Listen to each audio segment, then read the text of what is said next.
وَلِلَّهِ مُلْكُ السَّمَاوَاتِ وَالْأَرْضِ وَاللَّهُ عَلَى كُلِّ شَيْءٍ قَدِيرٌ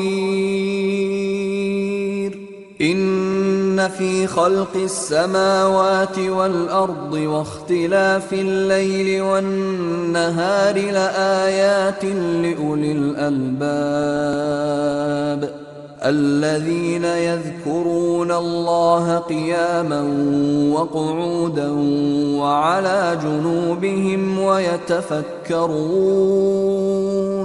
ويتفكرون في خلق السماوات والأرض ربنا ما خلقت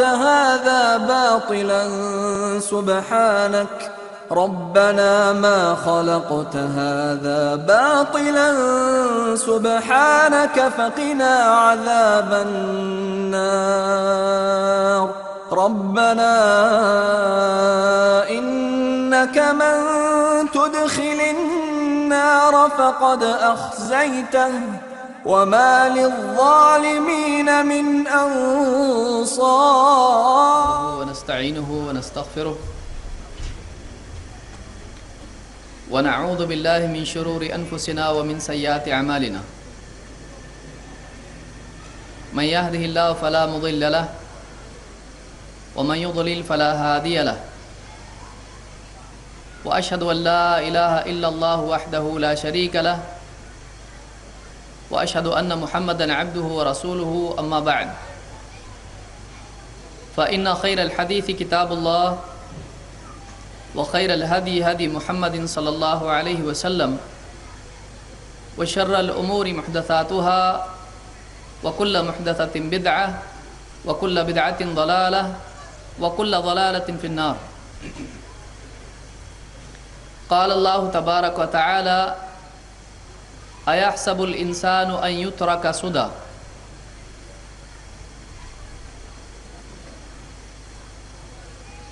میرے محترم دینی بھائیوں اور قابل احترام ماں اور بہنوں، اللہ رب العالمین تمام مخلوقات کا خالق ہے۔ وہی ہے جس نے آسمانوں اور زمین کو پیدا کیا، وہی ہے جس نے مخلوقات کو صفات دی، وہی ہے جو ہر ذرے کا خالق ہے۔ آسمان و زمین، سورج، چاند، ستارے،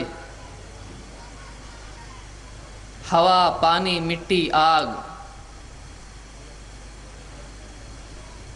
اور زمین پر چلنے والے جانور، سمندروں میں پائی جانے والی مخلوقات، مچھلیاں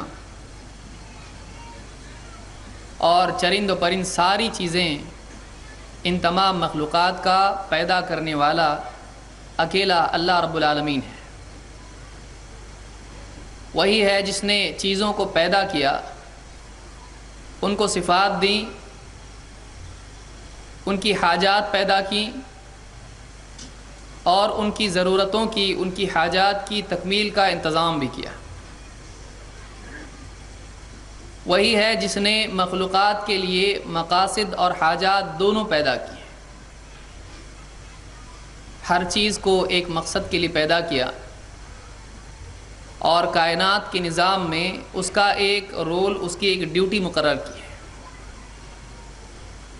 چاہے وہ سورج ہو، چاہے وہ ہوا ہو، چاہے وہ بادل ہوں، چاہے وہ بیج ہوں، چاہے وہ کوئی اور مخلوق ہو۔ اگر ایک انسان کائنات میں غور کرے تو اس کو دکھائی دیتا ہے کہ کائنات کی تمام چیزیں، ان میں سے کوئی ایک چیز بھی ایسی نہیں ہے کہ جو بے مقصد ہو۔ ہر ایک کی ایک ڈیوٹی ہے، ہر ایک کا ایک کام ہے، ہر ایک پر ایک ذمہ داری ہے جس کو پوری کر رہی ہے۔ شہد کی مکھی شہد جمع کر رہی ہے، چونٹیاں اپنی ضرورت کی چیزیں جمع کر رہی ہیں، ہوائیں چل کر بادلوں کو ایک جگہ سے دوسری جگہ لے جا رہی ہیں تاکہ بارش ہو، سورج کی گرمی اور ہوا مل کر سمندر سے بھاپ اڑا کر اوپر لے جا رہی ہے تاکہ بادل بنے، اور ہر چیز اگر آپ اس پر غور کریں تو واقعی صحیح طریقے سے غور و فکر کرنے والا انسان اس نتیجے پر پہنچے گا کہ کائنات کی تمام مخلوقات میں کوئی ایک مخلوق بھی ایسی نہیں ہے جس کے اوپر کوئی ذمہ داری نہ ہو، جس کا کوئی مقصد نہ ہو۔ اگر کوئی آدمی عقیدہ رکھتا ہو کہ کائنات میں ایک ذرہ ایسا ہے جو اللہ تعالیٰ نے بے مقصد پیدا کیا ہو، تو یہ عقیدہ اس کو اسلام کے دائرے سے باہر نکالنے کے لیے کافی ہے۔ اگر کوئی آدمی عقیدہ رکھتا ہے کہ بس ایک ذرہ ایسا ہے کائنات میں جو بے مقصد پیدا کیا گیا ہے، اس کے پیدا کرنے میں کوئی حکمت نہیں ہے، اگر کسی کا ایسا عقیدہ ہے تو وہ ایمان کے، اسلام کے دائرے سے خارج ہو جاتا ہے۔ اس لیے کہ قرآن کریم میں اللہ تعالیٰ فرماتا ہے وَمَا خَلَقْنَا السَّمَاءَ وَالْأَرْضَ وَمَا بَيْنَهُمَا بَاطِلًا ذَلِكَ ظَنُّ الَّذِينَ كَفَرُوا فَوَيْلٌ لِّلَّذِينَ كَفَرُوا مِنَ النَّارِ۔ آسمانوں کو، آسمان اور زمین اور ان کے درمیان جتنی چیزیں ہیں، ان چیزوں کو اللہ تعالیٰ نے بے مقصد، باطل، عبث، یوں ہی بے فائدہ کھیل کے طور پر ایسے ہی پیدا نہیں کیا ہے۔ ذَلِكَ ظَنُّ الَّذِينَ كَفَرُوا، یہ ان لوگوں کا گمان ہے جو کفر میں پڑے ہوئے ہیں، یہ ایمان والوں کا عقیدہ نہیں ہے، یہ عقیدہ ان لوگوں کا ہے جو ایمان کی راہ کو چھوڑ کر، ایمان سے ہٹ کر کفر کا راستہ اختیار کیے ہوئے ہیں۔ وہ یہ عقیدہ رکھتے ہیں کہ اللہ تعالیٰ نے آسمان اور زمین کو بے مقصد پیدا کیا ہے۔ فَوَيْلٌ لِّلَّذِينَ كَفَرُوا مِنَ النَّارِ، لہٰذا اس عقیدے کے نتیجے میں انکار کرنے والوں کے لیے آگ کی وعید ہے۔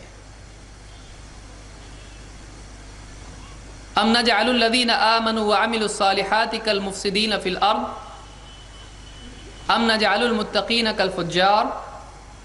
اللہ تعالیٰ نے اس خبر کے دینے کے بعد کہ اللہ تعالیٰ نے آسمان و زمین کو بے مقصد پیدا نہیں کیا ہے، اللہ تعالیٰ نے یہاں پر اس بات کا سوال کھڑا کیا ہے کہ وہ اللہ جو عدل و انصاف والا ہے، وہ اللہ جس نے کائنات کو پورے توازن کے ساتھ، بیلنس کے ساتھ پیدا کیا ہے، جس کے ہاں کسی بھی تول میں جھول نہیں ہے، وہ ہر چیز کو برابر مقدار سے اندازہ مقرر کر کے کمال درجے میں اندازہ مقرر کرتا ہے۔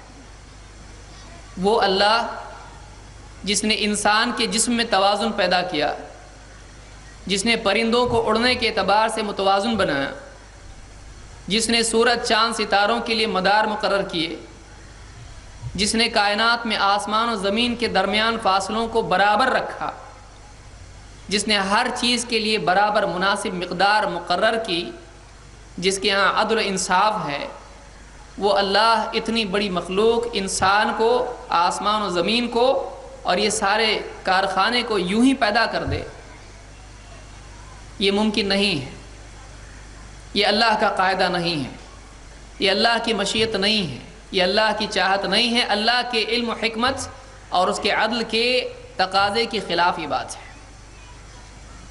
اللہ تعالیٰ نے فرمایا ام نجعل الذین آمنوا وعملوا الصالحات کالمفسدین فی الارض،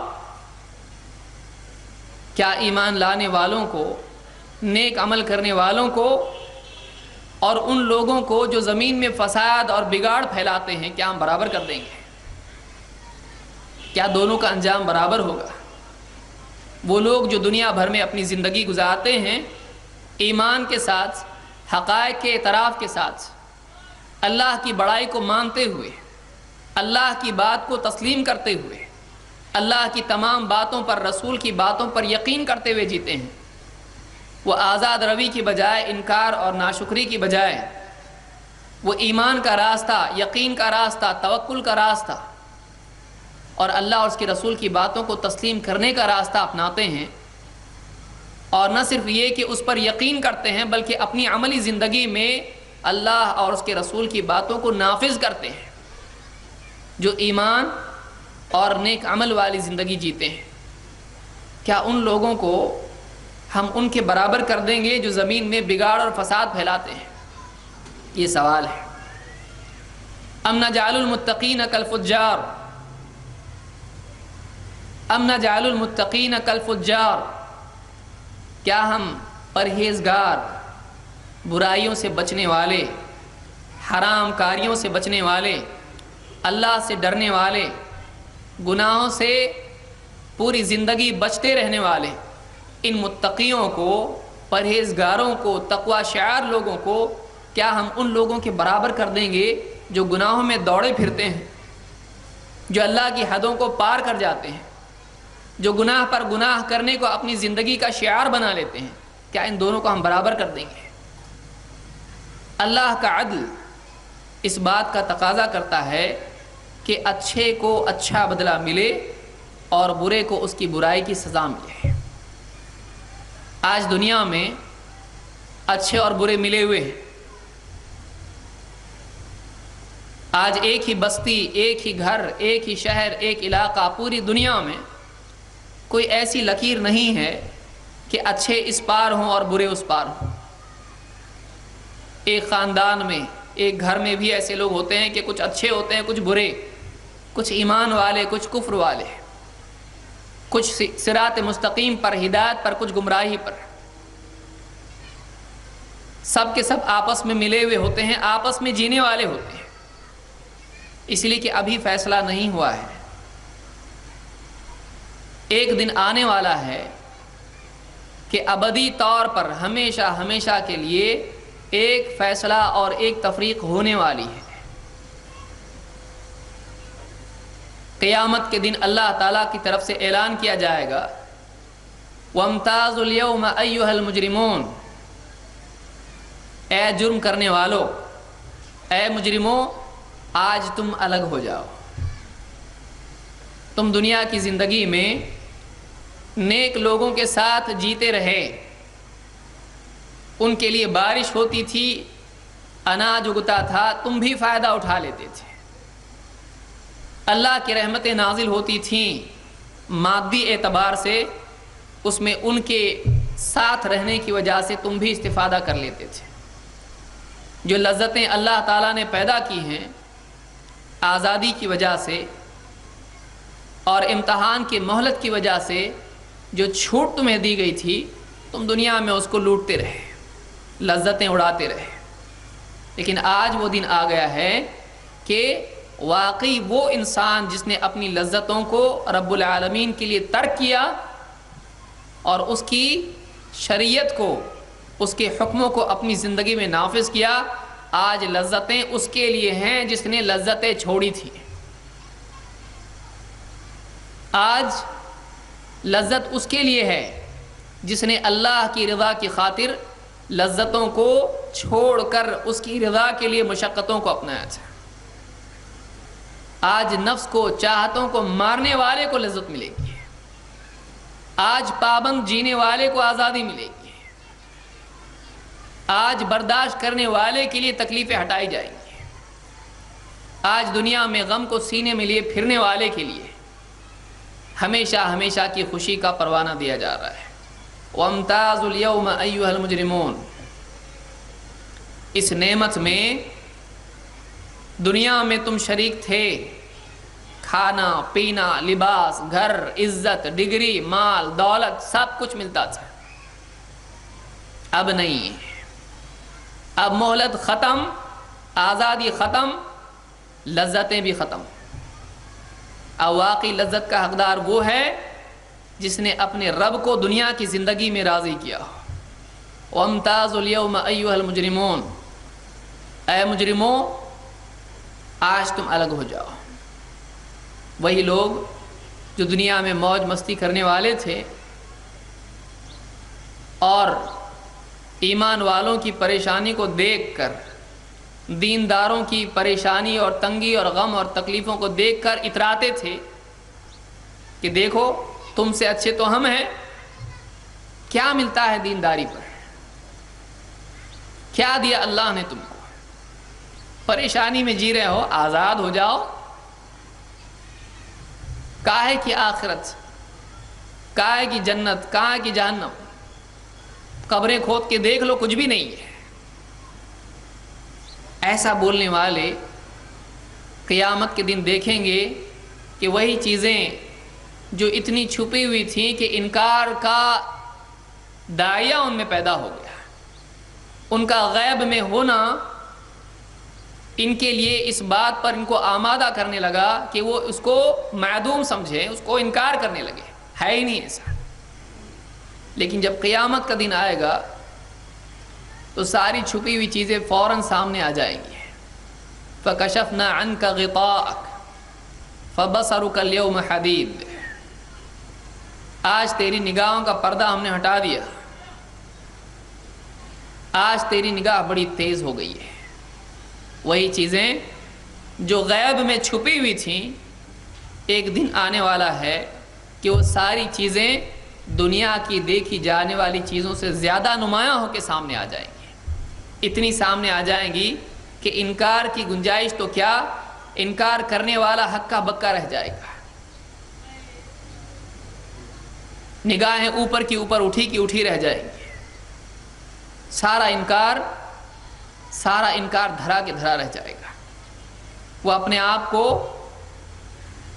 یقین دلائے، انکار کرے، ایسی حالت میں ہو جائے گا کہ اس سے کچھ بولنا بھی اس کو ممکن نہیں ہوگا۔ وہ حیرت میں پڑا دیکھ رہا ہوگا کہ یہ کیا ہو گیا، جس کا میں انکار کرتا آیا، جس کے سلسلے میں زندگی بھر شک میں پڑا رہا، جس پر یقین تھا، وہ سب غائب ہو گیا۔ دنیا کے خزانے، دنیا کے رشتے، دنیا کی عمارتیں، گھر بار سب چلا گیا۔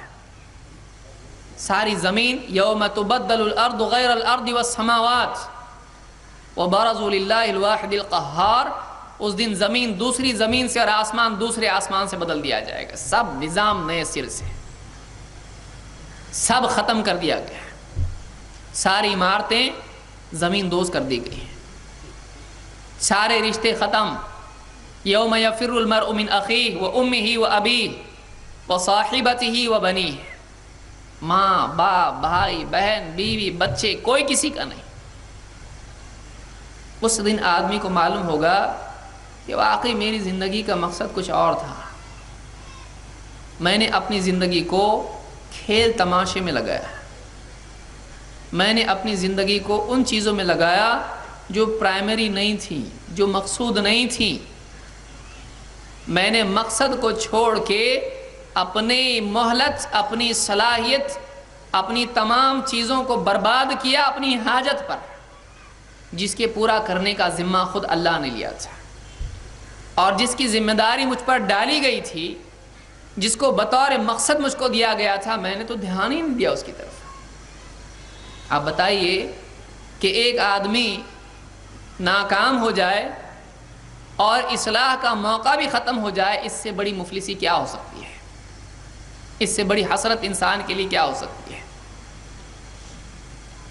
کہ ایک انسان کے پاس اس کو معلوم ہو کہ میں نے جو کچھ بھی کیا واقعی وہ کرنے کی چیز نہیں تھی، کچھ اور کرنا چاہیے تھا، اور آج مجھ کو احساس ہو رہا ہے ٹھیک ہے آج اپنی اصلاح کر لیتا ہوں، جو رہ گیا اس کی بھرپائی کر لیتا ہوں، لیکن پھر معلوم یہ ہوگا کہ نہیں، ابھی بھرپائی کا بھی وقت نہیں ہے، ابھی اصلاح کا وقت نہیں، ابھی وقت ہی نہیں ہے۔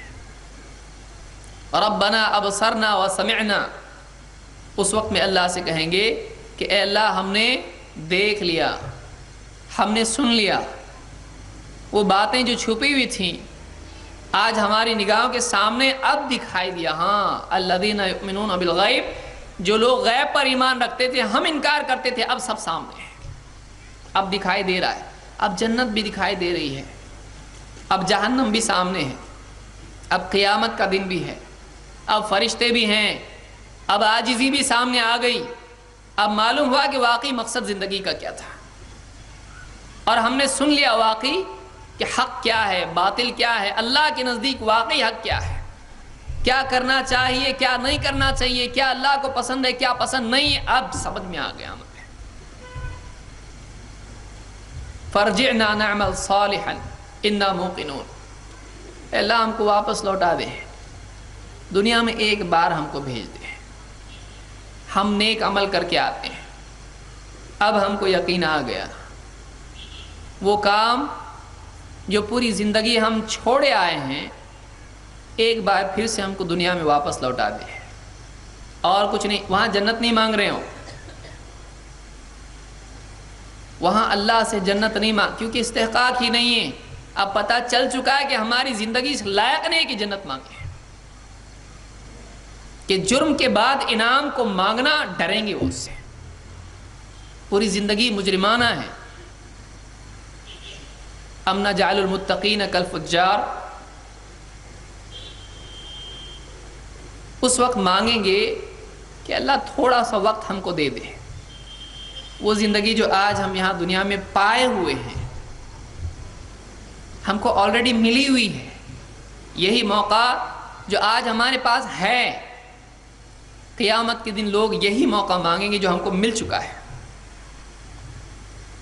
کہ اللہ ہم کو دنیا میں واپس سے لوٹا دے، ایک بار اور لوٹا، ہم وہ عمل کر کے آئیں گے جو ہم چھوڑے ہوئے تھے، ہم ایمان لے آئے، ہم کو یقین آ گیا، سمجھ میں آ گیا سب کچھ، جو نبیوں کی دعات کی بات سے ہماری سمجھ میں نہیں آ رہا تھا اب بغیر بتائے صاحب سمجھ میں آ گیا، ہم نے تو دیکھ لیا آپ سے،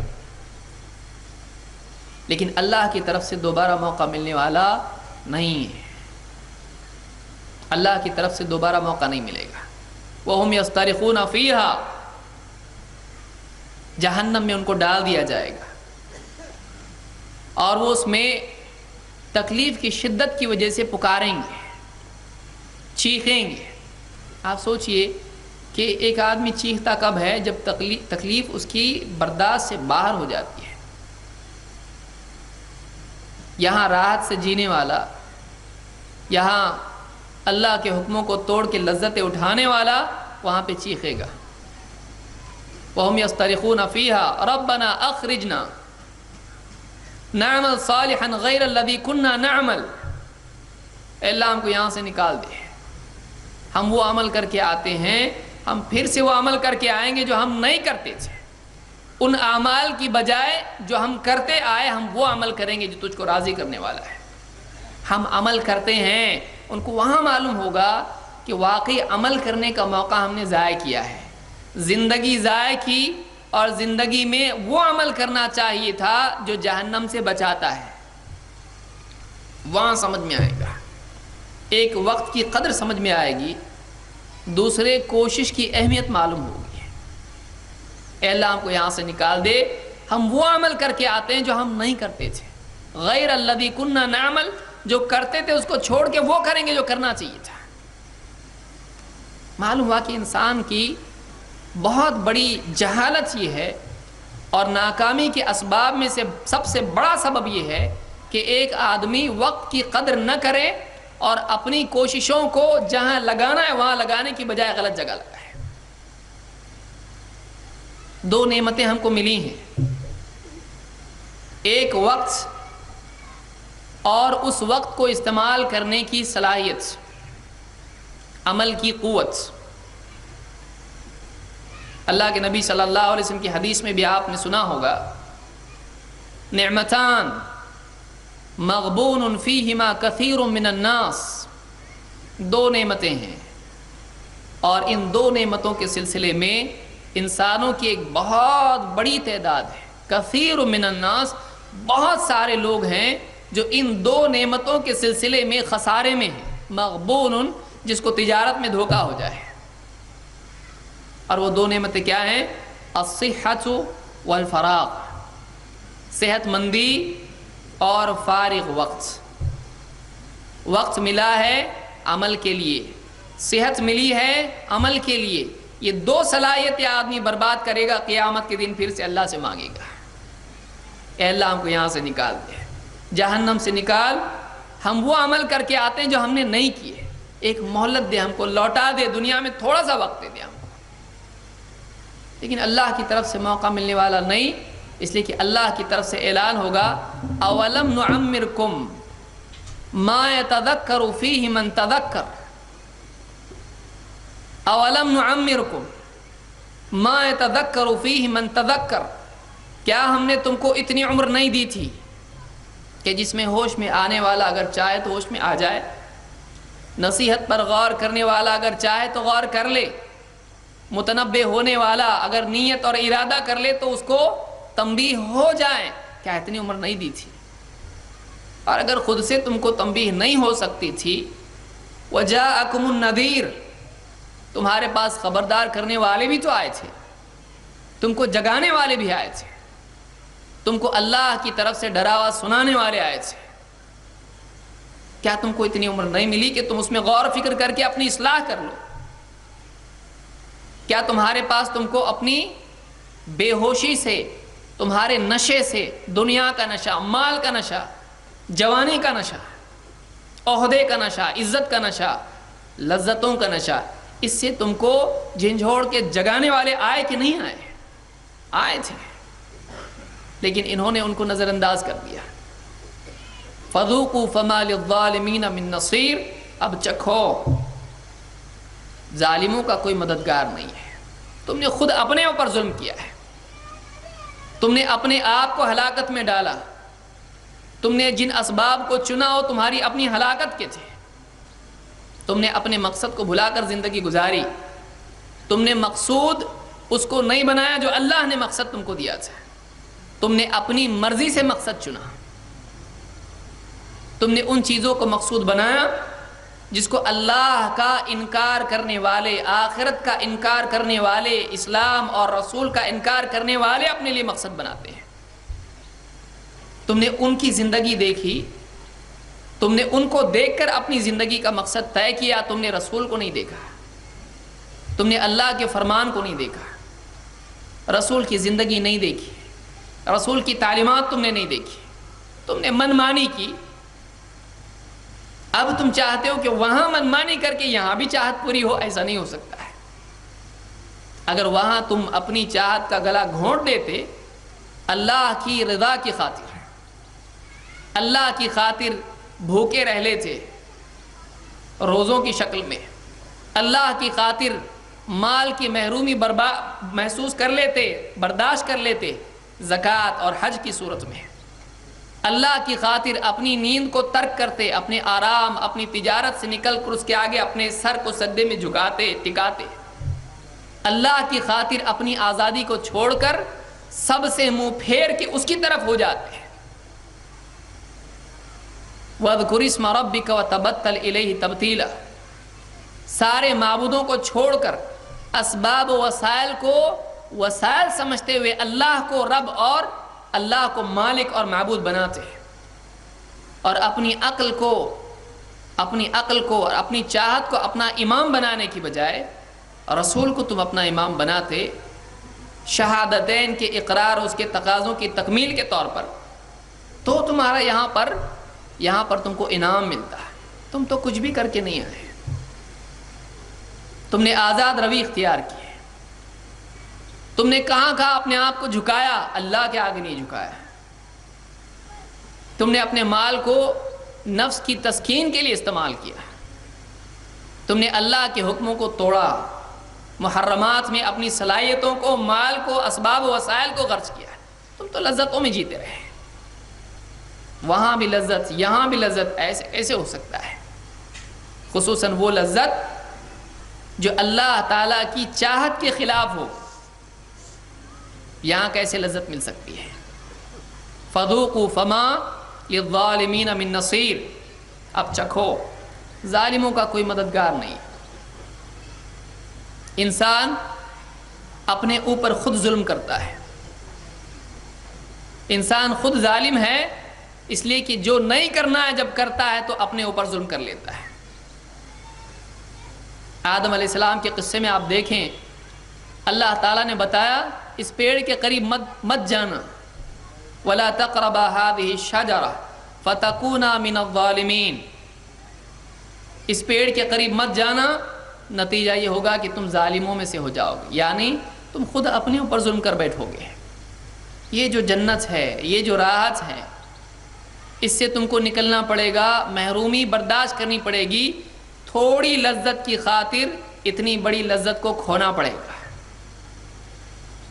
شیطان نے کیا کیا؟ شیطان نے اسی پیڑ کے فضائل بیان کیے۔ وَلَأُزَيِّنَنَّ لَهُمْ فِي الْأَرْضِ، شیطان کا حربہ یہ ہے کہ وہ مقصود سے نگاہ ہٹا کر ایسی چیزوں کی طرف انسان کو متوجہ کر دیتا ہے کہ وہ اللہ کے فرامین کو بھول جاتا ہے اور اپنی جبلت کے تحت، اپنے جذبات اور اپنی خواہش اور نفسانیت کے تحت دوڑ پڑتا ہے اس لذت کی طرف، اور اللہ کا فرمان بھی بھول جاتا ہے۔ شیطان نے کیا کہ آدم علیہ السلام کو اسی پیڑ سے کھانے پر مجبور کر دیا جس سے اللہ نے منع کیا تھا۔ باقی بھی تو پیڑ تھے اور بھی تو لذتیں تھیں، لیکن شیطان کا مقصود یہ ہے کہ جو منع کیا گیا ہے وہی کروانا ہے۔ اور نتیجہ کیا ہوا؟ جب اس کا پھل کھایا، جسم سے جو اللہ کا دیا ہوا لباس تھا وہ لباس اتر گیا۔ عزت کا وعدہ شیطان کی طرف سے تھا، عزت کی بجائے اپنے جسم کا لباس اس سے بھی محروم ہونا پڑا، اور نتیجتاً جنت سے نکل کے باہر دنیا میں آنا پڑا۔ اللہ سے دعا کیا کی؟ ربنا ظلمنا انفسنا، اے اللہ ہم نے اپنے اوپر ظلم کیا ہے۔ اللہ نے ایک اور موقع انسانیت کے لیے دیا۔ ٹھیک ہے، اگر اس مرتبہ مان کے آؤ گے اور جس سے منع کیا ہے بچ کے آؤ گے تو تمہارے لیے جنت ہے۔ ان للمتقین مفازا، متقین کے لیے کامیابی ہے۔ حدائق و اعنابا، ان کے لیے باغ ہیں اور پھل ہیں، انگور اور دوسرے بھی پھل۔ وہی چیز جو ٹوٹی ہے کہ اللہ کی ممانعت، اللہ کی منع کی ہوئی چیزوں کا ارتکاب، یہ جنت سے محرومی کا سبب ہے۔ اس کی بھرپائی یہ ہے کہ اب اللہ کی مان کے آؤ، اب اللہ نے جس سے منع کیا ہے اس سے بچ کے آؤ، وہی چیز جو کھوئی ہے پھر سے تم کو ملے گی۔ اور اللہ کی طرف سے وعدہ ہے کہ جو انسان اللہ کی مان کے آئے گا اور اللہ نے جن چیزوں سے منع کیا ہے ان سے بچ کے آئے گا، اس کے لیے جنت کا وعدہ ہے۔ وَأَمَّا مَنْ خَافَ مَقَامَ رَبِّهِ وَنَهَى النَّفْسَ عَنِ الْهَوَىٰ فَإِنَّ الْجَنَّةَ هِيَ الْمَأْوَىٰ۔ وَأَمَّا مَنْ خَافَ مَقَامَ رَبِّهِ، اور وہ شخص جو اپنے رب کے سامنے کھڑے ہونے سے ڈرتا رہا کہ رب کے سامنے کھڑے ہو کر اس کو جواب دینا ہے، کیا کیا، کیوں نہیں کیا۔ خاف مقام ربہ، اپنے رب کے سامنے جواب دہی سے ڈرتا رہا، اس کو حساب کا ڈر ہمیشہ کھائے جاتا رہا، زندگی بھر وہ اس ڈر میں جیتا رہا کہ میرا کیا ہوگا، اگر اللہ نے محاسبہ کیا تو مشکل ہو جائے گی، اگر پکڑا گیا تو مشکل ہو جائے گی۔ وَأَمَّا مَنْ خَافَ مَقَامَ رَبِّهِ وَنَهَى النَّفْسَ عَنِ الْهَوَىٰ، اور اپنے نفس کو بری خواہشات سے روکتا رہا۔ وَنَهَى النَّفْسَ عَنِ الْهَوَىٰ، نفس تقاضا کرے گا برائیوں کا، لیکن علم کی بنیاد پر، ایمان کی بنیاد پر، تقوی کی بنیاد پر اپنے نفس کو ان خواہشات سے باز رکھتا رہا۔ نفس کی وہ خواہشات پوری نہیں کی جو بری خواہشات ہیں، جو اس کو نیچے لے جاتی ہیں ذلت کی اور پستی کی طرف۔ جس آدمی نے ایسا کیا، اللہ تعالیٰ فرماتا ہے فَإِنَّ الْجَنَّةَ هِيَ الْمَأْوَىٰ، اس کا ٹھکانہ جنت ہے۔ یہی ہمارا امتحان ہے، یہی ہمارا مقصود ہے۔ الَّذِي خَلَقَ الْمَوْتَ وَالْحَيَاةَ لِيَبْلُوَكُمْ أَيُّكُمْ أَحْسَنُ عَمَلًا، یہ زندگی کا اور موت کا، انسانیت کی ایک گروہ کے بعد دوسری، یہ سارا کاروبار کیوں چل رہا ہے، یہ نظام کیوں ہے؟ زندگی کسی کو مل رہی، کوئی پیدا ہو رہا ہے، پھر کچھ سال جیتا ہے، پھر کچھ مر جاتا ہے اس کے بعد میں۔ کیوں ملی ہے زندگی ہے؟ کیوں آتی ہے موت؟ زندگی ملی ہے کوشش کے لیے اور موت ہے انجام کے لیے. الذی خلق الموت والحیات لیبلوکم ایکم احسن عملا. ہماری کوششوں کا امتحان ہے پوری زندگی ہے کہ جس نے موت اور زندگی کو پیدا کیا تاکہ دیکھے تم میں سے عمل کے اعتبار سے کون زیادہ بہتر ہے. عمل کے لیے زندگی ملی ہے. اگر ایک انسان ہندوستان سے کسی ملک میں چلا جائے کاروبار کی غرض سے، بہت سارے لوگ سعودی میں جاتے ہیں، سعودی عرب میں جاتے ہیں اور دوسرے ملکوں میں جاتے ہیں، اور یہاں بیوی بچے ہوتے ہیں، اور مقصود یہ ہوتا ہے کہ یہاں تجارت نہیں ہو پا رہی ہے، چلو وہاں جاتے ہیں زیادہ ملے گا. اب وہاں جا کر اس کی فکر اگر یہاں لگی نہ ہو، اور میں وہاں کیوں ہوں، دوسرے ملک میں کیوں آیا ہوں، اگر وہ یاد نہیں رکھتا ہے اور پھر جو بھی تنخواہ ملتی ہے کھا پی کے ختم کر دیتا ہے، یا وہیں بڑے بڑی عمارتیں تعمیر کرنے میں لگ جاتا ہے، ساری سیٹنگ وہاں کرتا ہے جہاں پر عارضی طور پر رہنا ہے، سیٹل نہیں ہونا ہے وہاں پہ، اور یہ ایسی کوشش کرتا ہے جیسے سیٹل ہونے والی ہو. بتائیے یہ آدمی عقل مند ہے، یہ جاہل ہے. ایک آدمی دنیا میں آیا تھوڑے وقت کے لیے آیا، کتنا معلوم نہیں. یہاں سے جانے والا کم سے کم جانتا ہے 2 سال کے لیے گیا، 3 سال 4 سال وہ جانتا ہے، لیکن یہاں دنیا میں آیا ہے کتنی مدت کے لیے، کب بلاوا آ جائے، کب یہاں سے اس کو ڈیپورٹ کیا جائے معلوم نہیں، کب فرشتہ آ جائے اور کب ہاتھ پکڑ کے اس کو لے جائے. آپ نے سنا اس سے پہلی مجلس میں کہ فرشتہ دنیا سے لے جاتا ہے، پھر یا تو اچھے حال میں لے جائے گا یا برے حال میں. آدمی کا حال آج کیا ہے؟ اگر آج موت آ جائے اس کا حال کیا ہے؟ وہ اپنا محاسبہ کرے، اپنا جائزہ لے کہ اس کی زندگی آج کس راستے پر ہے، کیا وہ اپنی زندگی کے مقصد کو پورا کر رہا ہے، کیا واقعی وہ اللہ کا بندہ ہے. وَمَا خَلَقْتُ الْجِنَّ وَالْإِنسَ إِلَّا لِيَعْبُدُونَ مَا أُرِيدُ مِنْهُمْ مِنْ رِزْقٍ وَمَا أُرِيدُ أَنْ يُطْعِمُونَ إِنَّ اللَّهَ هُوَ الرَّزَّاقُ ذُو الْقُوَّةِ الْمَتِينُ. میں نے جنات کو اور انسانوں کو اپنی عبادت کے لیے پیدا کیا ہے، کسی اور کی عبادت کے لیے نہیں، اور کھیل تماشے کے لیے نہیں، کھا پی کے مگن ہونے کے لیے نہیں، عبادت کے لیے پیدا کیا ہے. اللہ تعالیٰ کا بندہ بن کر جینے کے لیے پیدا کیا ہے، آزادی کے لیے نہیں. اور اس لیے نہیں کہ وہ اپنی پوری ملی ہوئی زندگی کو رزق کی طلب میں کھپا دیں. مقصود رزق ہے، مقصود رزق نہیں ہے. رزق کی طلب اللہ کی بندگی کو پورا کرنے کے لیے معاون ہے. اس کی زندگی کا مقصد اللہ کی عبادت ہے، اللہ کی طاعت ہے، ایمان و عمل ہے.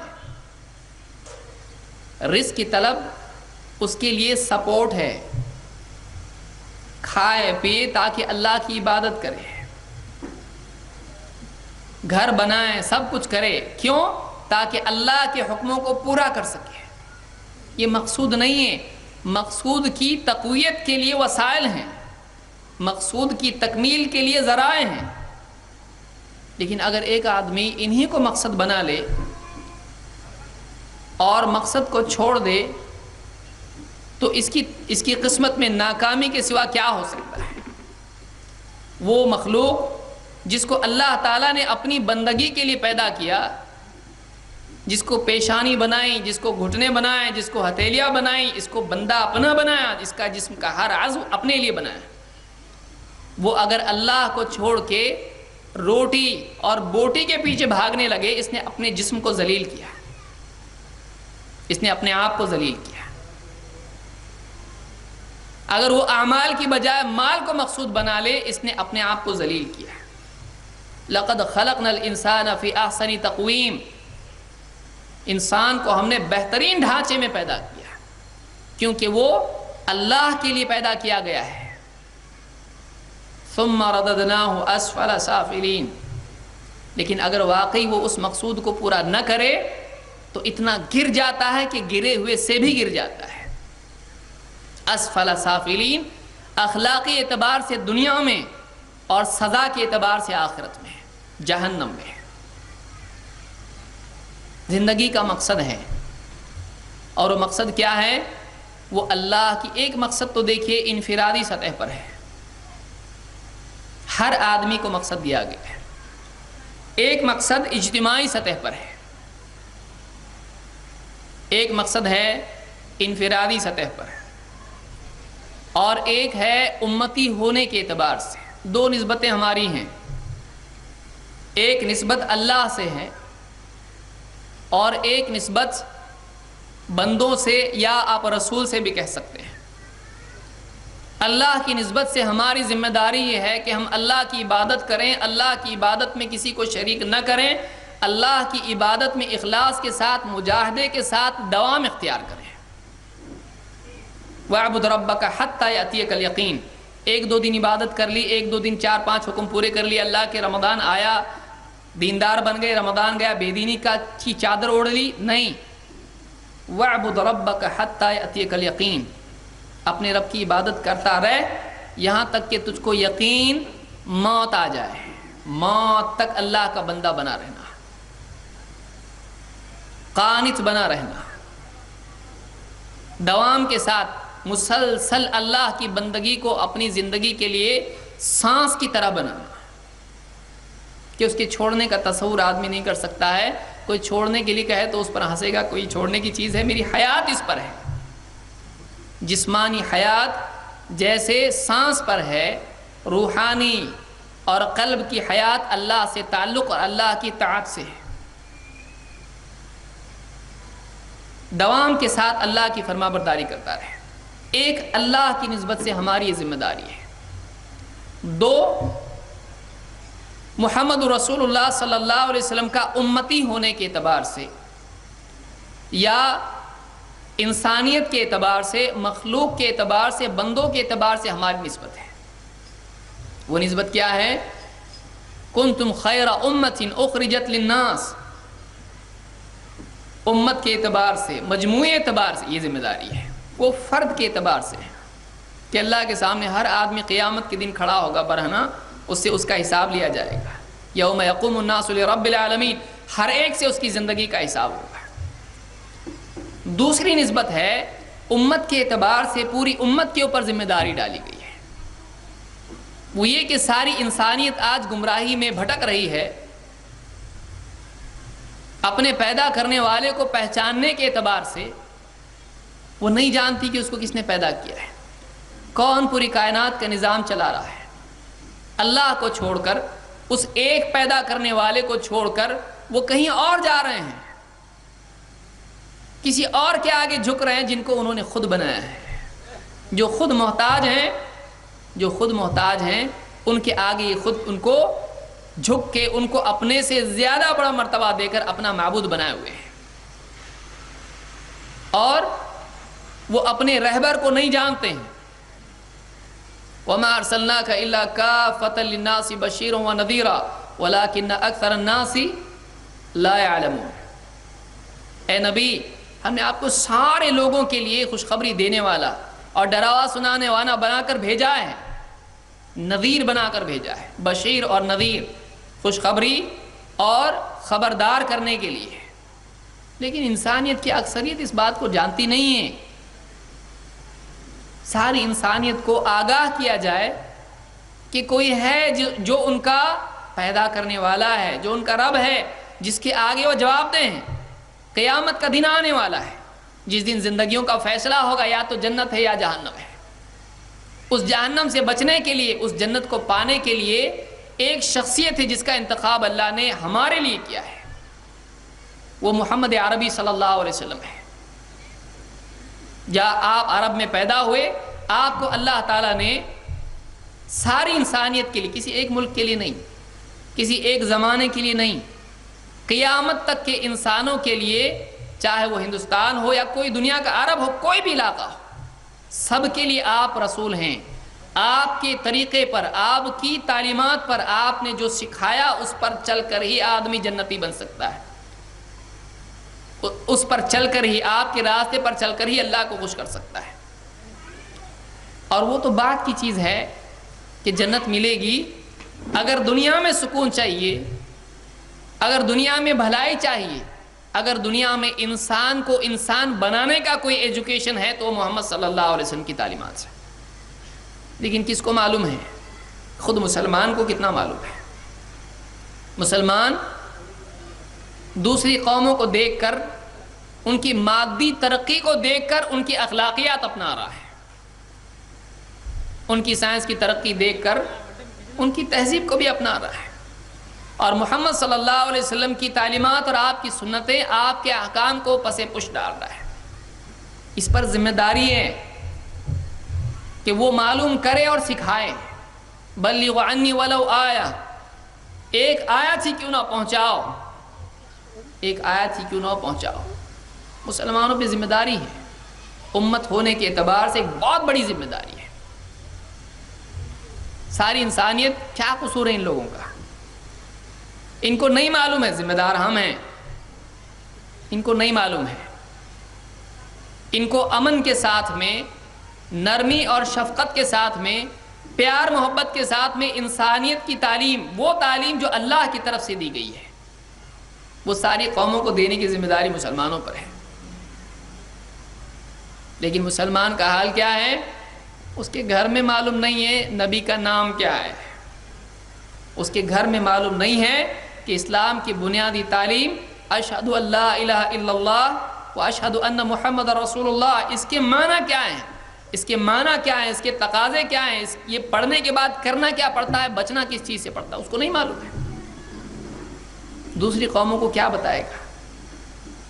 یہ ہماری زندگی کا مقصد ہے کہ خود اللہ کا بندہ بننا اور بندگی پر جمے رہنا، اور سارے وہ بندے جو اللہ کو بھولے ہوئے ہیں، اللہ کو نہیں جانتے ہیں، اللہ کے پیغام کو نہیں جانتے ہیں، اپنی کامیابی کے راستے کو نہیں جانتے۔ بتائیے جنت میں کوئی جگہ کی کمی ہے کہ ہم کسی کو نہ بتائیں؟ بھائی اس کو بتائیں گے تو ہمارا کیا ہوگا؟ جنت میں کوئی تنگی نہیں ہے، بلکہ جنت اتنی وسیع ہے کہ اللہ اپنی طرف سے ایک مخلوق اس میں پیدا کرے گا۔ یہ سارے لوگ جو جہنم کے راستے پر جا رہے ہیں، جہالت پر جی رہے ہیں، جن کو معلوم نہیں زندگی واقعی کیسے گزارنا چاہیے، ماں باپ کا کیا حق ہے، آج پڑھا لکھا ہونے کے باوجود انسان کو نہیں معلوم، ڈاکٹر اور انجینئر اور سب کچھ ہونے کے باوجود اس میں اصول اس کے پاس نہیں ہونے کی وجہ سے ملاوٹ کر رہا ہے، دھوکہ دے رہا ہے، جھوٹ، قتل اور کیا کچھ نہیں دنیا میں ہو رہا ہے۔ ایجوکیشن سے حل نکل رہا ہے اس کا؟ نہیں نکل رہا ہے۔ بڑی بڑی ڈگریاں ہیں، لیکن جتنی بڑی ڈگری اتنا بڑا دھوکہ دینے والا بھی مل جاتا ہے۔ وہ اپنے اس علم کو اور زیادہ سماج کو نقصان پہنچانے کے لیے استعمال کرتا ہے۔ اس علم کا، اس صلاحیت کا صحیح استعمال کب آدمی کرے گا؟ جب وہ اللہ سے ڈرنے والا بنے گا، جب اس کے دل میں مرنے کے بعد کی زندگی کا ڈر ہوگا کہ مجھ کو اگر آج بچ گیا تو کل پکڑا جاؤں گا۔ اگر انسانیت کو سدھارنا ہے تو صرف ABCD اور اس طرح کے علوم سے وہ نہیں سدھریں گے، ان کو سدھارنے کے لیے اللہ کی طرف سے جس نے انسان کو پیدا کیا ہے اس علم کو ان تک پہنچانا پڑے گا۔ جب تک وہ علم عام نہیں ہوتا ہے انسانیت سدھر نہیں سکتی ہے۔ کس پہ ذمہ داری ہے؟ اب نبی آئے گا کوئی؟ اللہ کے نبی صلی اللہ علیہ وسلم خاتم النبیین ہیں، آپ نے خود کہا انہ لا نبی بعدی، میرے بعد کوئی نبی نہیں ہے۔ اب یہ ذمہ داری ہماری ہے۔ لہذا اگر مقصد کا شعور انسان میں نہ ہو تو اس کی زندگی دوسروں کے لیے عبرت بن جاتی ہے، اور اگر مقصد کے مطابق آدمی جیے تو دوسروں کے لیے اسوہ حسنہ بنتا ہے۔ ہمارے لیے، ہر مسلمان کے لیے ضروری ہے کہ وہ اپنے آپ کو خود دعوت کا ایک باب بنائیں، وہ اپنے آپ کو خود ایسا بنائیں کہ اس کی خاموش زندگی خود ایک دعوت ہو۔ لیکن مسلمان کی زندگی دوسروں کے لیے اسلام قبول نہ کرنے کی دعوت بن رہی ہے۔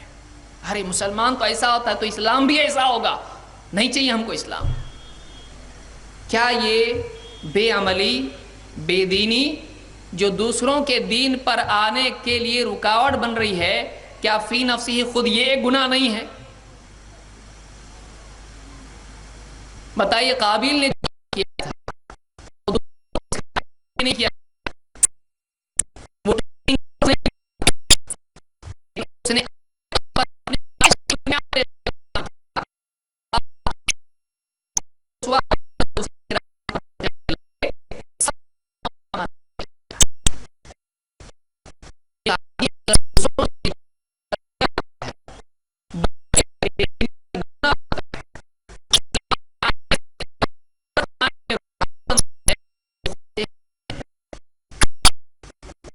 بات کی ضرورت ہے کہ ہم اپنی انفرادی زندگی کے اعتبار سے اللہ کی نسبت سے جو ہماری ذمہ داری ہے، جو ہمارا مقصد ہے، اس کے بارے میں حساس ہو جائیں، ہم کو احساس اس کا ہو۔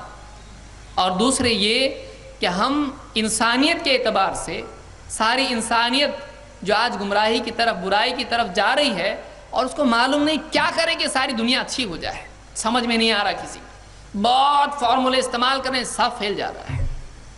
ایجوکیشن بڑھاؤ، ایک نعرہ تھا سب صحیح ہو جائے گا، نہیں ہو رہا ہے، نہیں ہو رہا ہے، بلکہ اور زیادہ آج سے 50 سال پہلے جو اخلاقی اعتبار سے انسانوں کا حال تھا گاؤں دیہات میں بھی، وہ شہروں میں بھی نہیں ہے۔ پڑھے لکھوں میں وہ اخلاق نہیں جو ایک زمانے میں ان پڑھ لوگوں میں ہوا کرتا تھا۔ کیوں؟ دنیا اتنی تیز ہو چکی ہے اور نفسی کا حال ہے، میرا فائدہ کسی طرح سے ہو جائے۔ یہ کب صحیح ہوگا؟ جب واقعی اللہ اور آخرت کی فکر انسان کو ہو جائے، جب اس کی زندگی میں محمد رسول اللہ صلی اللہ علیہ وسلم کی تعلیمات آئے، ہم کو یہ دوسروں تک پہنچانا ہے۔ لیکن جیسا عربی میں کہاوت ہے، فاقد الشیء لا یعطی، محروم عطا نہیں کر سکتا ہے۔ آپ کی جیب خود خالی ہے اور آپ صدقہ دینے والے بنے، ہو سکتا ہے آپ کے پاس خود نہیں ہو اور آپ دینے کے لیے کھڑے ہو جائے، آپ کیا دیں گے؟ خالی جیب کی سوا آپ کسی کو کچھ نہیں دے سکتے۔ پہلے خود حاصل کرنا پڑے گا، اپنے لیے بھی اور دوسروں کے لیے بھی۔ اس نیت کی برکت سے اللہ تعالیٰ مزید ترقی دے کر اس کو ذریعہ بنا سکتا ہے دوسروں کا۔ لیکن انسان سب سے زیادہ مفلس وہ ہے جو عزم میں بھی مفلس ہو، جو نیت کے اعتبار سے بھی اپاہج ہو، وہ نیت بھی کامل طور پر نہ کر سکے کہ ہاں آج میں نیت کر رہا ہوں کہ میں اپنے آپ کو صحیح کروں گا اور میں ساری دنیا کے صحیح کرنے میں کچھ نہ کچھ حصہ لگاؤں گا۔ اگر واقعی یہ نیت کرے تو اللہ کے نبی صلی اللہ علیہ وسلم کی اس حدیث کا مصداق بن سکتا ہے کہ آپ نے کہا، نضر اللہ امرأ سمع منا حدیثا فحفظہ حتی یبلغہ غیرہ۔ اللہ تعالیٰ خوش رکھے، سرسبز و شاداب رکھے، ہرا بھرا رکھے، حشاش بشاش رکھے اس انسان کو جو ہم سے کوئی بات سنے، اس کو سنبھال کے رکھے اور اس کو دوسروں تک پہنچا دے جیسا سنا تھا ویسا۔ یہ نبی صلی اللہ علیہ وسلم کی دعا ہے اس انسان کے لیے جو علم کی سماعت، حفاظت اور اشاعت، تین باتوں کی ذمہ داری ہے۔ علم کو سننا، محفوظ رکھنا، پہنچانا، یہ تین ذمہ داریاں اگر آدمی اس کو ادا کرے تو اس کے لیے خود نبی صلی اللہ علیہ وسلم کی دعا ہے، اللہ اس کو خوش رکھے۔ کیا چاہتے ہیں آپ دنیا میں؟ ایک آدمی سب بھاگ دوڑ کر رہا، کیوں بھائی؟ سکون ملے، خوشی ملے دنیا میں۔ سب مل کے اگر خوشی نہیں ملی کیا فائدہ؟ اور آخرت کی خوشی نہیں، دنیا میں بھی۔ اسی لیے بعض محدثین نے کہا کہ جو حدیث کی خدمت کرنے والے ہوتے ہیں، اللہ تعالیٰ کی طرف سے نعمت ان کو ملتی ہے کہ ان میں ایک عجیب قسم کی تراوٹ، ایک عجیب قسم کا ان کے اندر یعنی جوش اور خوشی ہوتی ہے۔ اللہ تعالیٰ ہم کو ایسا بنائے۔ مقصد کا شعور کیسا ہونا چاہیے، اس اعتبار سے اخیراً کچھ کلمات میں ذکر کر رہا ہوں۔ ایک واقعہ اللہ کے نبی صلی اللہ علیہ وسلم کا ہے جس سے کچھ اصول دعوتی اعتبار سے داعیانہ مزاج کے لیے ہم کو ملتے ہیں۔ 6 اصول اس میں ہم کو تقریباً ملتے ہیں، اور کوئی غور کرے تو اور بھی باتیں سامنے آ سکتی ہیں۔ اللہ کے نبی صلی اللہ علیہ وسلم کو جب پتہ چلا کہ آپ کے چچا ابو طالب کی موت قریب ہے، آپ فوراً تشریف لے گئے اور آپ گئے، جا کے آپ نے دیکھا، لمبی روایت ہے، بخاری مسلم دونوں میں روایت موجود ہے، آپ نے دیکھا کہ چچا ہیں اور ساتھ میں دو وہ لوگ جو اسلام کے دشمن ہیں، ابو جہل اور عبداللہ ابن ابی امیہ، یہ دونوں اسلام کے دشمن ہیں، وہاں بیٹھے ہیں، جو کہ ابو طالب کے ساتھیوں میں سے ہیں، اسلام کو نہیں مانتے، ابو طالب بھی اسلام نہیں مانتے تھے، لیکن بھتیجے کا اکرام کرتے تھے، ساتھ دیتے تھے۔ آخری وقت ابو طالب کا ہے، اللہ کے نبی صلی اللہ علیہ وسلم گئے، جا کے بیٹھ گئے وہاں پہ، کہا اے چچا، قریب جا کے کہا اے چچا، لا الہ الا اللہ کی گواہی دے دو، میں اللہ کے پاس تمہاری گواہی دوں گا، تم میرے سامنے گواہی دے دو کہ تم شرک کو نہیں مانتے، تم توحید والے ہو، ایک اللہ کو معبود مانتے ہو، سب کا انکار کر دو، کلمے کا اقرار کر لو، میں اللہ کے پاس تمہارے اس اقرار کا گواہ بنوں گا، تمہاری نجات کے لیے کافی ہو جائے گا۔ آپ کا یہ کہنا تھا کہ وہ جو دونوں مشرک اور انکار کرنے والے بیٹھے تھے، انہوں نے کہا اے ابو طالب، تم اپنے باپ عبد المطلب کے دین سے پھر جاؤ گے؟ باپ کا دین ہے، باپ کا دین چھوڑو گے بھتیجے کی وجہ سے؟ چھوٹے کی وجہ سے بڑے کی بات چھوڑ دو گے؟ گویا کہ دلیل کے مقابلے میں رواج کو چھوڑ دو گے؟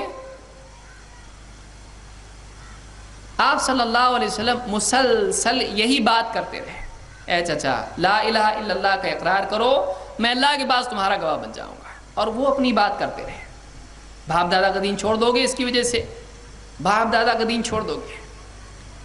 اللہ کے نبی صلی اللہ علیہ وسلم مسلسل کہتے رہے، یہاں تک کہ آخری بات جو ابو طالب کی زبان سے نکلی وہ یہ تھی کہ میں اپنے باپ عبد المطلب کے دین پر ہوں، اور انہوں نے لا الہ الا اللہ کا انکار کر دیا، ماننے سے، قبول کرنے سے انکار کر دیا، وَأَبَى أَن يَقُولَ لَا إِلَهَ إِلَّا اللَّهُ۔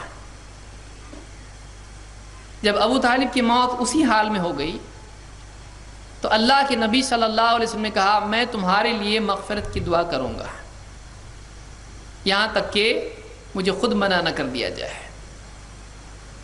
اس پر اللہ کی طرف سے آیات نازل ہوئیں، ما كان للنبي والذين آمنوا أن يستغفروا للمشركين ولو كانوا أولي قربى من بعد ما تبين لهم أنهم أصحاب الجحيم، کہ نبی اور ایمان والوں کے لیے ہرگز اس بات کی گنجائش نہیں کہ وہ ایسے لوگوں کے لیے مغفرت کی دعا کریں جن کے بارے میں معلوم ہو چکا ہے کہ یہ مجرم ہے، اللہ کے مغفرت کی دعا سے منع کر دیا گیا۔ اور اللہ نے آیت نازل کی إِنَّكَ لَا تَهْدِي مَنْ أَحْبَبْتَ وَلَكِنَّ اللَّهَ يَهْدِي مَن يَشَاءُ۔ اے نبی آپ جس کو چاہو ہدایت دے دو، ایسا نہیں ہے، تو اللہ ہے کہ جس کو چاہے ہدایت دے، آپ جس کو چاہو ہدایت تو نہیں دے سکتے، اللہ جس کو چاہے ہدایت دے سکتا ہے، اللہ کی مرضی، اللہ جس کو ہدایت دے۔ اس پورے واقعے میں اگر آپ غور کریں کئی باتیں ملتی ہیں۔ پہلی بات، ابو طالب کا آخری وقت ہے، اللہ کے نبی صلی اللہ علیہ وسلم فوراً چلے گئے دعوت کے لیے۔ اس سے بات معلوم ہوتی ہے کہ واقعی جو آدمی داعیانہ کردار رکھتا ہو اور دعوتی مقصد کے لیے اپنے آپ کو وقف کر چکا ہو، وہ دعوتی مواقع کو ضائع نہیں کرتا ہے۔ یہ موقع ہے، اب جا کے بات کرنا چاہیے، اب یہ جائے گا، اب وقت ہے، وہ دعوت کا موقع چھوڑتا نہیں ہے۔ آپ صلی اللہ علیہ وسلم برابر گئے اور دعوت دی۔ دو، وہاں جو لوگ بیٹھے تھے وہ مشرک تھے اور بہت دشمن تھے اللہ کے نبی صلی اللہ علیہ وسلم کے۔ جب آپ نے اپنی دعوت پیش کی، انہوں نے آپ کی دعوت کے مقابلے میں ابو طالب کو روکنے کی کوشش کی، کہا کہ باپ دادا کا دین چھوڑ دو گے؟ اللہ کے نبی صلی اللہ علیہ وسلم نے ان سے بحث نہیں کی۔ آپ نے نہیں کہا تم بیچ میں کیوں بول رہے ہو، یہ میرے چچا ہیں، تمہارے ہیں، نہیں ہٹ جاؤ۔ آپ نے ایسا نہیں کیا۔ کیوں نہیں کیا؟ اگر آپ اس وقت میں ابو طالب کو چھوڑ کر ان کے ساتھ بات چیت میں لگ جاتے، ان کا مقصد پورا ہو جاتا، آپ کی دعوت رک جاتی ہے۔ آپ نے ان کو سرے سے نظر انداز کر دیا، ان کی بات کا جواب تک نہیں دیا، آپ نے صرف ابو طالب سے بات کی۔ اس سے دوسری بات یہ معلوم ہوتی ہے کہ جو واقعی مقصد کا شعور رکھتا ہے وہ دعوت میں مقصد میں رکاوٹوں کو نظر انداز کر کے آگے بڑھ جاتا ہے، پھنستا نہیں ہے کہیں، وہ روڑوں رکاوٹوں میں پھنس کے مقصد کو چھوڑتا نہیں ہے۔ اکثر ایسا ہوتا ہے ہمارے یہاں پہ، کوئی رکاوٹ آ گئی، مقصد چھوڑ کے آدمی اس میں لگ جاتا ہے، کام ہو گیا، جو روکنا چاہتا تھا دعوت سے اس کا کام ہو گیا، آپ دوسرے کام میں لگ گئے۔ آپ نے ان کی بات کا جواب، یہ ٹائم ان کے لیے نہیں ہے، یہ ان کے لیے ہے، کیونکہ ان کا آخری وقت ہے۔ تو دوسری بات یہ معلوم ہوئی کہ دعوتی مزاج اور مقصد کی اہمیت سمجھنے والا آدمی مقصد پر سب سے زیادہ دھیان دیتا ہے، اور غیر ضروری چیزوں پر جن کو نظر انداز کیا جا سکتا ہے، جو اس کو مقصد سے پھیرنے والی، ان کو نظر انداز کر دیتا ہے۔ 3، آپ نے ابو طالب کے سامنے بات پیش کی، ان سے کہا اے چچا لا الہ الا اللہ کہو، میں اللہ کے سامنے تمہارے لیے گواہی دوں گا۔ آپ نے ابو طالب کو امید دلائی، یہ نہیں کہا اتنی زندگی انکار کیا اب تم کفر کی حالت میں مرو گے، جہنم میں جاؤ گے۔ آپ نے رغبت دلائی، امید دلائی کہ قبول کرو گے، یہ فائدہ ہے۔ داعی کو چاہیے کہ جب وہ دعوتی مقصد کے لیے وہ آگے بڑھ رہا ہے تو لوگوں کو متنفر نہ کرے، بلکہ ان کو رغبت دلائے، ان کو امید دلائے، ان سے ایسے انداز میں بات کرے کہ ان میں دعوت کو قبول کرنے کی آمادگی پیدا ہو۔ 4، انہوں نے جب دعوت میں رکاوٹ ڈالی اور ابو طالب کی طرف سے کوئی جواب شروع میں نہیں آیا تو اللہ کے نبی صلی اللہ علیہ وسلم نے مایوس ہو کر دعوت دینا چھوڑا نہیں، بلکہ آپ لگاتار دعوت دیتے رہے۔ وہ اپنی بات کہہ رہے ہیں، اللہ کے نبی صلی اللہ علیہ وسلم اپنی بات کر رہے ہیں، اور منتظر ہیں کہ ابو طالب کی طرف سے کچھ جواب آ جائے۔ پہلی مرتبہ کی ناکامی اگر کسی مقصد میں ہو جائے یا بظاہر نتائج نہ دکھائی دیں تو عمل چھوڑنا نہیں چاہیے، بلکہ مسلسل اس عمل کو کرنا چاہیے، مقصد پر لگے رہنا چاہیے۔ ابتدائی ناکامی، ابتدائی تکلیف، ابتدائی رکاوٹ کی وجہ سے کام کو چھوڑ نہیں دینا چاہیے، بلکہ آدمی کو جمے رہنا چاہیے۔ پھر جب ابو طالب نے ماننے سے انکار کیا تو اللہ کے نبی صلی اللہ علیہ وسلم نے کہا کہ میں تمہارے لیے دعا کروں گا۔ یہ تو ان کا خاتمہ ہو گیا اور کفر پر ہوا، لیکن کوئی آدمی اگر کسی کو دعوت دیتا ہے اور ابتدائی مرحلے میں اس کی بات کو نہیں مانتا ہے تو ہم کو فوراً اس کے لیے بد دعا نہیں کرنا چاہیے، بلکہ ہمدردی میں اللہ تعالیٰ سے اس کی ہدایت اور اس کی مغفرت کے لیے دعا کرنا چاہیے۔ دعوتی کوشش کی تکمیل اللہ سے دعا ہے، اس لیے کہ اللہ سے دعا کرنا اپنی بھی نفی کرنا ہے، کہ اپنی کوششوں پر اعتماد اگر آدمی کو ہو کہ میرے بولنے سے لوگوں کو ہدایت ملتی ہے تو وہ آدمی اللہ سے کیوں دعا کرے گا؟ لیکن جس آدمی کو واقعی یہ بات معلوم ہو کہ نہیں، میری کوششوں کے بعد بھی ان میں نتائج، میرے بیج کو پھل بنانا یہ اللہ کی ذمہ داری ہے، اللہ کر سکتا ہے، تو داعی کو چاہیے کہ وہ دعوت دیتے وقت میں اگر لوگ نہ بھی مانیں مایوس نہ ہو، بلکہ اپنی دعوت کی تقویت کے لیے اللہ سے دعا بھی کرنے والا بنے۔ اور 6، اللہ کی طرف سے جو خبر آئی انک لا تہدی من احببت ولکن اللہ یہدی من یشاء، اس بات کو بھی داعی یاد رکھے۔ اللہ نے کیوں بتایا نبی صلی اللہ علیہ وسلم کو؟ تاکہ آپ کو معلوم ہو کہ آپ کی دعوت میں قصور نہیں ہے، یہ اللہ ہے جس کو چاہے ہدایت دیتا ہے۔ آپ اپنا کام کریں، آپ کو آپ کا اجر ملے گا، لیکن آپ ہدایت کسی کو نہیں دے سکتے، آپ دعوت دے سکتے ہیں۔ آپ کی نگاہ دعوت پر ہونا چاہیے، ہدایت آپ کسی کو نہیں دے سکتے۔ تو داعی چاہے جتنی بھی دعوت لوگوں کو دے، وہ ہمیشہ اس بات کو ملحوظ رکھے، اس کو یاد رکھے کہ اس کے دعوت دینے سے ہدایت نہیں ملتی ہے، اللہ کے ہدایت دینے سے ہدایت ملتی ہے۔ اس کے 2 فائدے ہیں، داعی میں گھمنڈ پیدا نہیں ہوتا ہے اور داعی مایوس نہیں ہوتا ہے۔ گھمنڈ پیدا نہیں ہوتا کہ میری دعوت دینے سے ہدایت ملتی ہے، نہیں، اس کو معلوم ہوتا ہے واقعی ہدایت دینے والا اللہ ہے۔ اور اگر دعوت دینے کے باوجود اگر کوئی نہیں مانتا ہے، ہمت نہیں ٹوٹتی ہے، کیوں؟ میں نے اپنا کام کیا، اللہ ہدایت نہیں دینا چاہتا ہے، نہیں ملے گی، وہ مایوس نہیں ہوتا ہے، وہ ہمت ہارتا نہیں ہے۔ لہٰذا اللہ کے نبی صلی اللہ علیہ وسلم کی زندگی آپ دیکھیں تو آپ زمین پر چلنے والے تمام انسانوں میں سب سے زیادہ بامقصد انسان تھے، جنہوں نے اپنے اللہ کی نسبت سے مقصد کو بھی پورا کیا کمال درجے میں، اور آپ نے مخلوق کی نسبت سے رسالت کا جو حق تھا اس کو بھی کمال درجے میں پورا کیا۔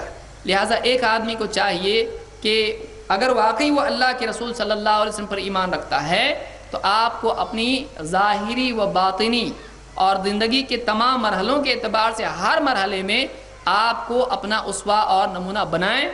یہ اللہ کی محبت کو حاصل کرنے کا بھی ذریعہ ہے اور آخرت میں مغفرت اور نجات کا بھی ذریعہ ہے۔ اللہ تعالیٰ ان کلمات کو میرے لیے اور آپ کے لیے ہدایت اور خیر کا ذریعہ بنائیں، اور اللہ تعالی ہم کو واقعی مقصد کے مطابق جینے والا بننے کی توفیق عطا فرمائے۔ اقول قولی ھذا واستغفر اللہ لی ولکم۔